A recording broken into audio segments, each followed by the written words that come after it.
Number 10, the man who missed the boat. Imagine waking up late, missing your ship, and being so furious you want to scream at the world. Now imagine that your screw up, your single moment of personal failure, just saved your life. That's exactly what happened to a guy named Frank Tower.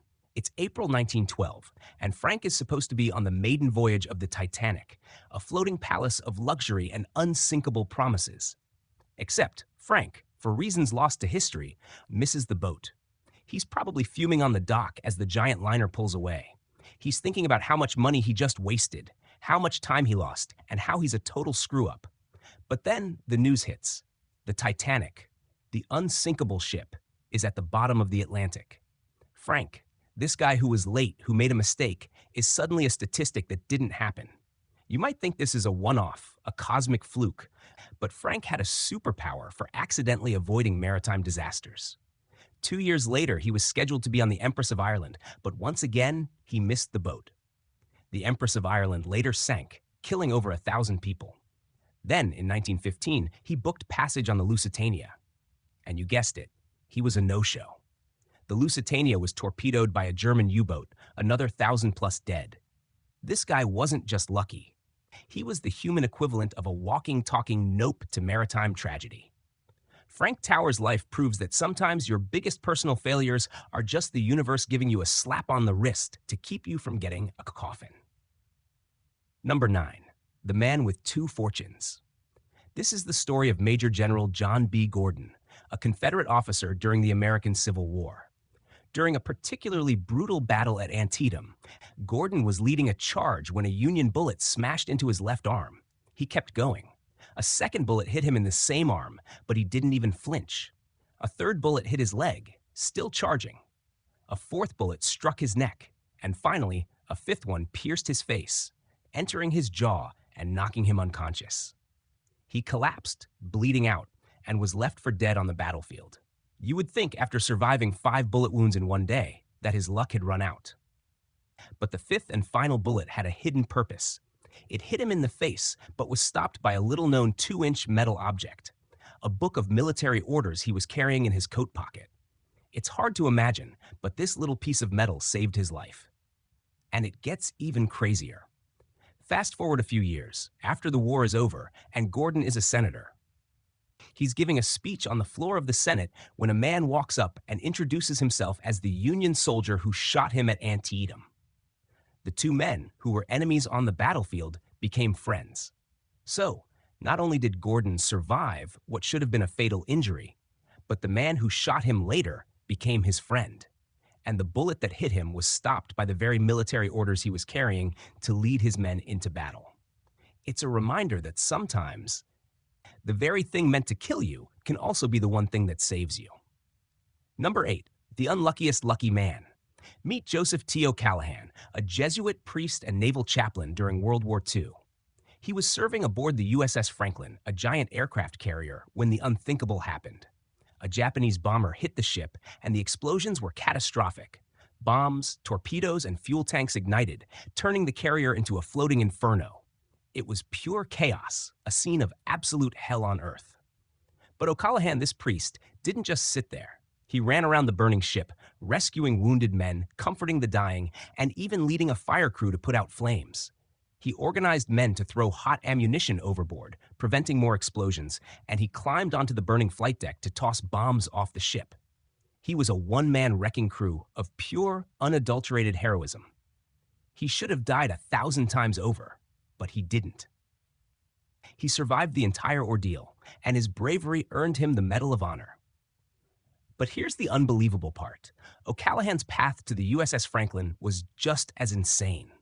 He was originally assigned to a different ship, the USS Enterprise, but at the last minute, he was transferred. The Enterprise was also hit by Japanese bombers, and its chaplain, Father Philip M. O'Shea, was killed. O'Callaghan survived because he got on the wrong ship, and then, on that wrong ship, he survived an attack that killed hundreds of people. His entire life was a cosmic game of musical chairs where he kept landing on the only empty seat. Number 7, the dictator and the artist. This is a story about two men who, by a twist of fate, ended up on two very different paths. In Vienna, in the early 1900s, there were two young men who shared the same dream, to be a great artist. The first man was Adolf Hitler. The second was a guy named Ludwig Wittgenstein, a philosopher and mathematician. They were both applying to the same art school, the Academy of Fine Arts Vienna. Both were rejected. Hitler's work was deemed to lack artistic merit, while Wittgenstein was a genius who decided to pursue a different path in academia. But what if the opposite had happened? What if Hitler had been accepted into art school? What if he'd spent the rest of his life as a middling painter instead of a political firebrand? It's a terrifying thought. The world could have been spared a great deal of suffering, and we'd probably be looking at his paintings in a museum right now, shaking our heads and saying, "This guy? Really?" It's a terrifying example of how one small, seemingly insignificant decision, the rejection of an artist's application, can have a massive and unimaginable ripple effect on the entire world. And it gets even more ironic. One of the reasons the Academy rejected Hitler was because they thought his skills were better suited for architecture. And yet, he went on to build a very different kind of structure, a world of war and destruction, all because his artistic dreams were crushed. The world may never know what would have happened if a single person had looked at his art and said, "Yeah, this is pretty good." Number 6. The King and the Flying Egg. The story of the Battle of Tours in 732 AD is a big one. It's often seen as the moment when a French general named Charles Martel stopped the advance of a massive Islamic army into Western Europe. If he had failed, Europe might look very different today. But Martel's victory wasn't just about military strategy. It was also about a total, bizarre accident. As the two armies clashed, the Muslim cavalry, a terrifying force that was nearly unstoppable, was on the verge of breaking the Frankish lines. The Franks were losing, and it seemed like the battle was over. But then, a rumor, completely false, started spreading among the Muslim soldiers. A small group of Frankish cavalry was circling around behind their lines and attacking their camp. The rumor was a lie, but the damage was done. The cavalry, panicked by the thought of losing all their loot, broke rank and rode back to their camp. The Frankish infantry, seeing their chance, attacked the now disorganized Muslim forces and won the battle. So, a false rumor, basically a 7th century game of telephone, changed the course of European history. And that's not even the weirdest part. The whole thing started because a single disorganized group of Franks, who were just trying to get some supplies, stumbled upon a small group of Muslim soldiers who were trying to do the same thing. The two groups clashed, and a single stray arrow, or maybe even a piece of debris, hit one of the Muslim soldiers in the head. The other soldiers, seeing this, thought they were being ambushed, and the rumor took off like a wildfire. So, a single bizarre coincidence, maybe even just a moment of bad luck for one soldier, saved a continent from being conquered. It's like a medieval version of a butterfly effect, where one small action, a single dropped egg, can cause a massive chain reaction. Number 5. The Book That Sank a City, Papur. This is the story of a book, a library, and a massive earthquake. In 1906, San Francisco was a bustling city, full of life and a little bit of chaos. But in the early morning hours of April 18th, a massive earthquake, now known as the Great San Francisco Earthquake, hit the city. It was a complete disaster, destroying buildings and causing fires that raged for days. But here's the weird part. The fire, which did more damage than the earthquake, was stopped by a single book. Yes, a book. It's called the Bancroft Library, and it was located in a building that was, by some miracle, still standing. The fire was raging towards the library, but the building was made of concrete, and the library itself was a treasure trove of historical documents and rare books. The librarians, knowing the importance of the collection, created a fire break by dousing the surrounding streets with water. But it wasn't enough. The fire was still coming. But then a single massive book, a 19th century history of California, fell from a shelf, hit the ground, and somehow, by a complete accident, broke a water main. Water gushed out of the pipe, dousing the street and creating a moat that the fire couldn't cross. The fire was stopped, the library was saved, and with it, a huge chunk of California's history. It's a testament to the fact that sometimes, even in the midst of a massive catastrophe, a single, bizarre coincidence can be the difference between disaster and salvation. It's like the universe's way of saying, I got you, but don't get used to it. Number 4, the unassassination Nunair. This is a story about a man, a car, and a single bizarre coincidence that saved a life. It was 1914, and Archduke Franz Ferdinand was in Sarajevo on a visit that would go down in history as the spark that ignited World War I. He was riding in a motorcade, and everything was going according to plan. Until it wasn't. A group of Serbian nationalists who wanted to assassinate him were waiting along the route. One of them, a guy named Nedeljko Čabrinović, threw a bomb at the Archduke's car.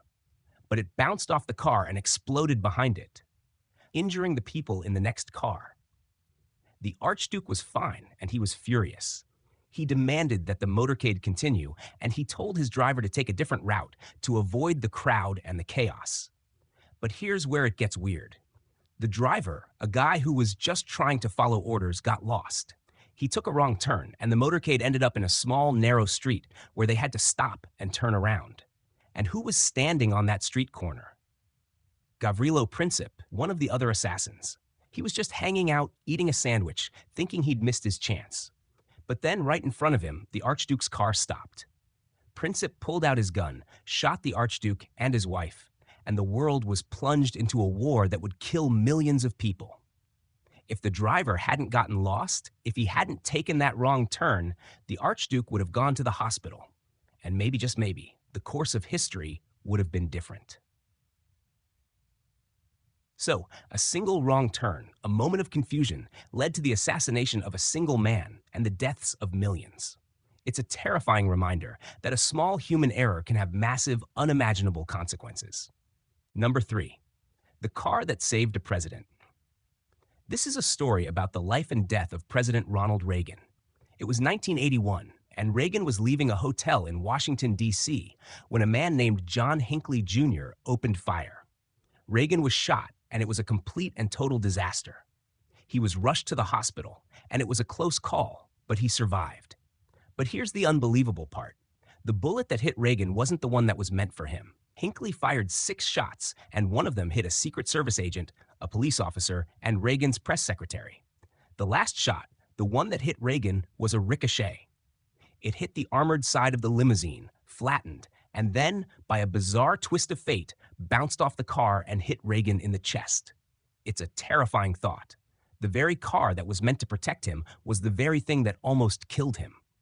And it gets even more ironic. Hinckley was trying to impress the actress Jodie Foster, who he was obsessed with. He thought that if he killed the president, she would fall in love with him. He was, of course, completely wrong, and his bizarre, irrational act of violence was a complete failure. So, a man's bizarre obsession, a ricocheted bullet, and a single car all came together to create a moment in history that could have changed the world forever. It's a testament to the fact that sometimes the universe has a sense of humor, even in the midst of a tragedy. Number 2, the storm that saved a revolution. It was 1776, and the American Revolution was on the verge of total collapse. The Continental Army, led by George Washington, had just been completely routed at the Battle of Long Island. The British, led by General William Howe, had them cornered in Brooklyn. The Americans were trapped with the East River at their backs, and the entire British Army in front of them. It was a complete disaster, and it seemed like the war was over before it had even begun. But then, a bizarre, completely unexpected coincidence happened. Washington, knowing that he was about to lose his entire army, ordered a desperate, last-minute retreat across the East River. He knew it was a long shot, but it was their only chance. But the wind was blowing against them, and the river was too rough to cross. It looked like they were finished. But then, a complete and total miracle happened. A massive fog, so thick you couldn't see your hand in front of your face, descended over the river. The fog was a complete and total surprise. It came out of nowhere, and it was so thick that the British couldn't see the Americans retreating. They thought the Americans were still there, still trapped. The fog was so thick that the British sentries couldn't even see the American boats, which were just a few feet away. And so, under the cover of this bizarre, completely unexpected fog, Washington and his entire army, 9,000 men, were able to cross the river and escape to Manhattan. The Americans were saved, and the revolution was saved, all because of a single bizarre coincidence. It's a testament to the fact that sometimes, even in the darkest of moments, the universe has a plan, and that plan involves a lot of fog. Number 1, the pilot who forgot to stop a frog. This is the story of a man who, by a single, bizarre act of absent-mindedness, saved the lives of millions of people. It was 1945, and the United States was preparing to drop a nuclear bomb on the Japanese city of Kokura.